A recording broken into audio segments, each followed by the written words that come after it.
Welcome viewers to the LeetCode problem solving series, and today we are going to solve the two-sum problem, which is a very popular problem on LeetCode. So we will try to understand everything that we are going to do in this problem solving session, and first of all we will see what is the input and output of this question, and this question's link will always be there in the description. So first, if you want to have a look at the question yourself, you can just go to the description, and from there you can go to LeetCode and see the question. So let's see what is the input and output of this question and what does this question demand us to do. So let's say we will be given a nums vector, okay, and the nums vector might look something like this. Just one thing that we will have to know before we proceed to the program is that we will need to know what is the C++ STL vector and what is the C++ STL maps. Okay, both the ordered and unordered maps, how they are used, we will need to know that before solving this question, and we are going to solve this question in C++. So this is a prerequisite that you need to have before proceeding to see the solution of this question. Okay, so now coming to the input and output, the nums vector will be something like this. And if you want to know what is a vector, it is a type of an array whose size can be modified during the program. Okay, so the size of vector can be 4, and then we can add something and the size can increase to 5. But during solving a question, if we have declared an array, the array size cannot be changed throughout the program, but the size of the vector can be changed. This is what we can say about vectors very naively. Okay, so now if in the input we are given a nums vector which is something like this, and let's say a target which is equals to 9, then what we need to do in this question is that we need to find two numbers from this vector that add up to this target number over here. Okay, and then what we need to do, we will need to store the indices of those numbers in a vector and then return that vector. Okay, so what is the index of this 2 and index of 7? The index of 2 is 0 and index of 7 is 1. So we need to store this in a vector and then return it. The order can be different also. We are writing over here 0 or 1. If we also return 1 or 0, that will also work. So let's take another example. Let's say we have a nums array, or we can say a nums vector that will be mentioned in the function parameter. I will also be telling you what is mentioned in the parameter. Okay, so let's say the nums vector is something like this, 3, 2 and 4, and the target is 6 over here. Okay, so which two numbers sum up to 6? 2 and 4, and what is their index? 1 and 2. So we can return either 1 comma 2 or 2 comma 1, whichever order we want to return them. Okay, and let's say we have been given a vector. So this was the first input output, this was the second input output, and let's say third input output, let's say in the nums vector we have been given just 3 and the target is 6. Okay, then we cannot tell that the output of the vector will be 0 comma 0, which means we are wanting to tell that 3 plus 3 will be 6. This is not possible. Okay, we cannot use a number present at one index twice. We have to use numbers present at different indexes only to tell our answer. Okay, and it is also mentioned that there will obviously be one answer to the input that we have been given. So we do not worry about the case where there won't be any answer, because it is mentioned in the question that there will be answer. And the other thing that we need to keep sure that we don't use the same number twice. Same number twice, which means number present at a particular index cannot be used twice.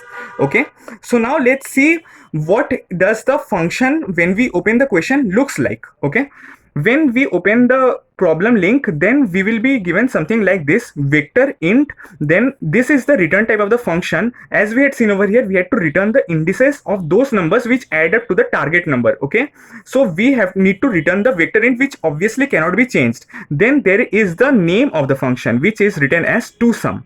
Okay, and this name of the function will obviously not change. And then there is this function parameter which has been mentioned over here. So what is written here? There is a vector given to us. So this vector is this nums vector that has been given to us, and the name of the vector that has been given can be anything that you want. Okay, for convenience I'm just writing that as, let's say, n over here. Okay, and then you will be given this target over in the function parameter. Okay, So this is how the function will look like, and this will be written inside a class over here. So whatever program we will write inside this function. Okay, outside this function there will be a class which will be seen in when you open the problem link. And what we can do by looking at this function is that we can just simply change the name of the variables if we want to. Okay, but the data type of this variables cannot be changed, nor the function name, nor the return type of the function can be changed. Okay, so at first, if we don't know what is this vector and maps, then what we will do, we will obviously go for the brute force solution, or the solution that will just come at once in our mind, not keeping anything not thinking about the time complexity, or without thinking about the betterment of the time complexity. Which solution comes to our mind is that what we can do is that, let's say if we have been given this vector, then what we can do is that first take this number and then add up with the next index. Okay, then add up with the next index. So in this way we can take pair of numbers. Okay, first 2 7, then 2 11, then 2 15, and in each iteration we will keep checking that if the sum of either this number or this number or this number will be equals to the target number or not. And whenever we'll get the target, we'll simply insert them into our vector data structure and then return it. Okay, we'll put that inside our vector data structure and return the vector. So first we will do that with the 2 number which is present as 0 8 index, which is 2. Then we will do that with 7. First we will take the pair of 7 11, then we will take the pair of 7 and 15, then finally we will take the pair of 11 and 15. Okay, so in this way we will use two loops. Okay, one I loop that will be iterating from here to here, and j loop inside the I loop which will be iterating for each index of I. Okay, so the time complexity for the brute force solution will be O of n square, and it's obvious that we need to optimize this solution. Okay, so now we will think about how we will optimize this solution over here. Okay, so now for this reason we have to know something called vector and maps. Okay, now why do we need the vector over here? Simply because of the fact that we have to return the answer in the vector. That is the reason we will require another vector to be made inside this function. From now on, whatever code I'll write on this slide should be written within this curly braces inside this function. Okay, so now I will create one vector int v which will store my answer and then it will be returned. Okay, this will be the answer vector, and I had previously told that you will require maps over here. So now what type of map do we require over here? Now we will obviously want to use something that gives us the better time complexity. So we know that there are two types of maps. One are unordered maps and then there are ordered maps. Okay, and while you are writing the solution in the LeetCode, you do not have to insert the header file which is hashtag include unordered map or hashtag include vector, because they will be automatically injected in your code when you will compile and run the program on the LeetCode side.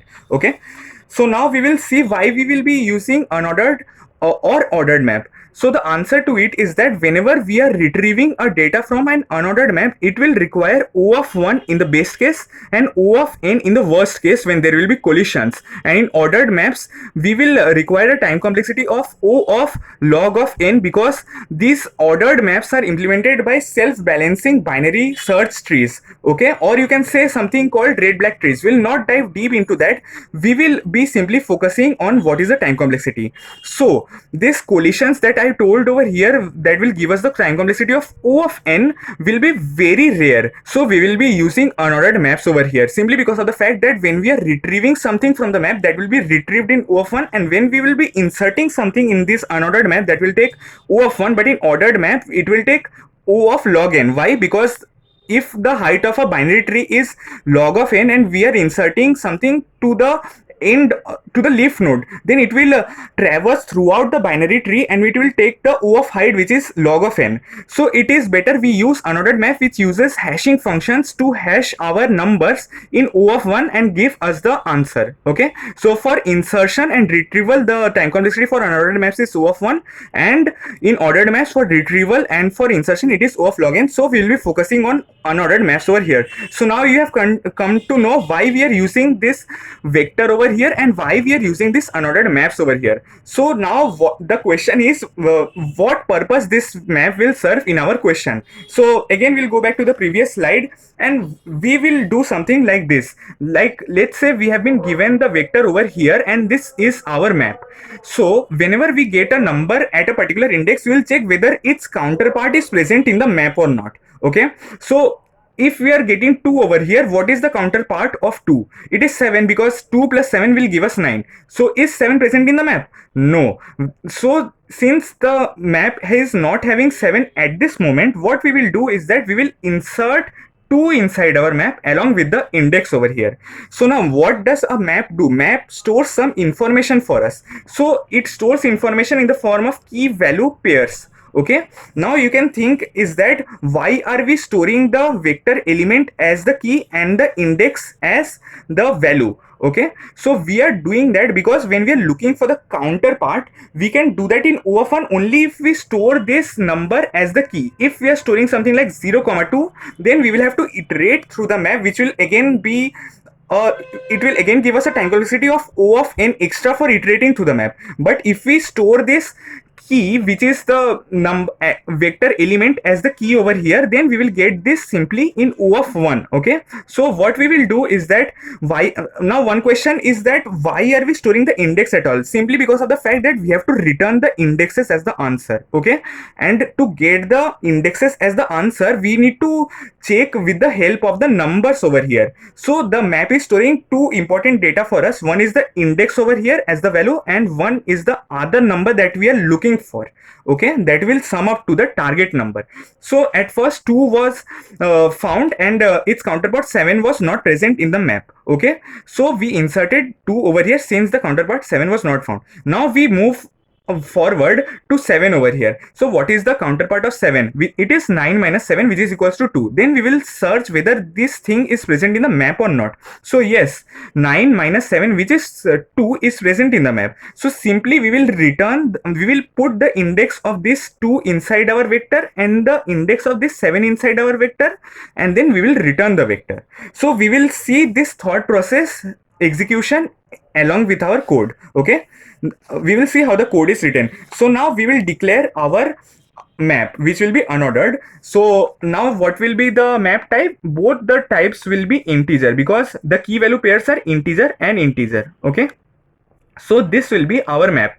Now how do we iterate through the entire vector? We will require the size of the vector. So the size of the vector is nums.size. Okay, so nums.size or the size function is inbuilt from the STL library, which will help us to get the size. Okay, so we can do something like this: int len equals to nums.size. Okay, so this will give us the size of the vector in which we are looking for our answers. So now we will run a loop to traverse throughout the vector. Will be for int I equals to 0. We are initializing with 0 because the index of the vector will start from 0 over here, and I will be less than len, and since we need to iterate through every element one by one, we will increment I by 1 over here. Okay, so now what we were doing over here, whenever we found a number, we will seeing that if its counterpart is present in the map or not. Okay, so now first need to see what is the counterpart. Okay, so int the counterpart will be equals to what? It will be equals to the target number. That means target over here is this 9 which we are looking for. Okay, so target minus this 2. So what is 2 over here? It is nums of I over here.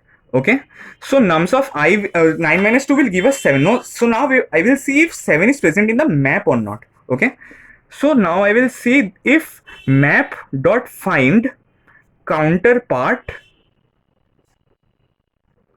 equals to map end or not.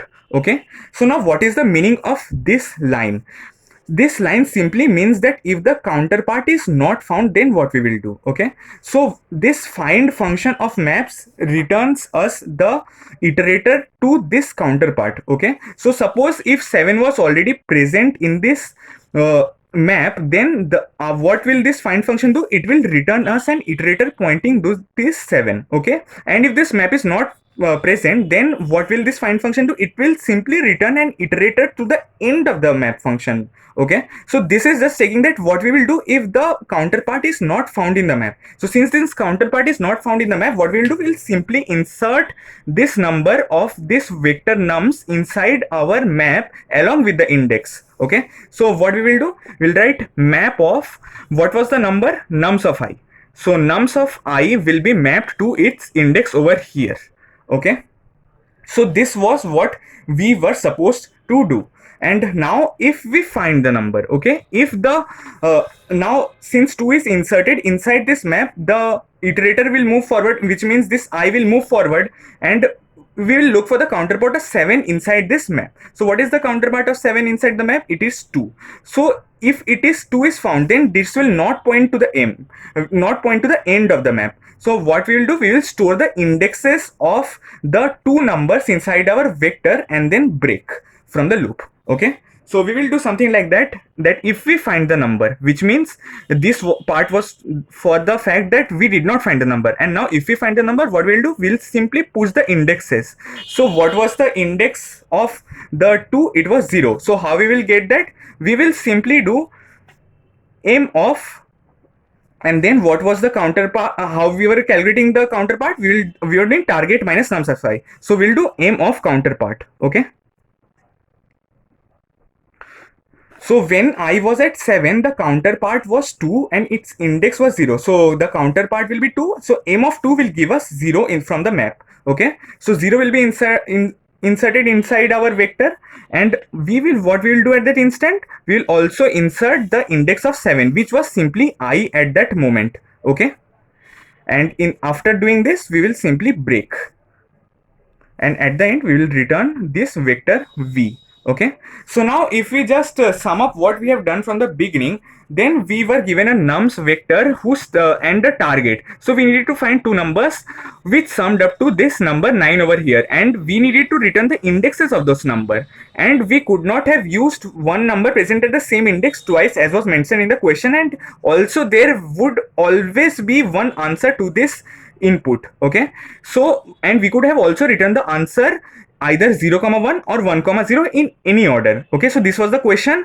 We needed to return a vector, that is why we used a vector over here, and we needed to use a hash map so that we could look up for the counterpart of a number inside the map. Okay, so we use unordered maps because it was giving us this this find function was giving us a time complexity of O of 1, and this O of n was a very rare case where collisions would have occurred. Okay, so what we were doing, that we were looking for the counterpart of a number. Okay, so at first the number was 2, its counterpart would have been 7, so we looked up for it inside the map. Since this it was not found, which was equals to map.end. So if a number is not found, the iterator will point to the end of the function. Then what we were doing is simply hashing this 2 with its index. So map of nums of 5, which means map of nums of 0, which is 2, will be hashed with the index which is 0 over here. Next I will increase, then what will happen, the number will be increased, the I will change to 1 over here, the index will be 1, so nums of 1 will be 7 over here. So what is the counterpart of 7?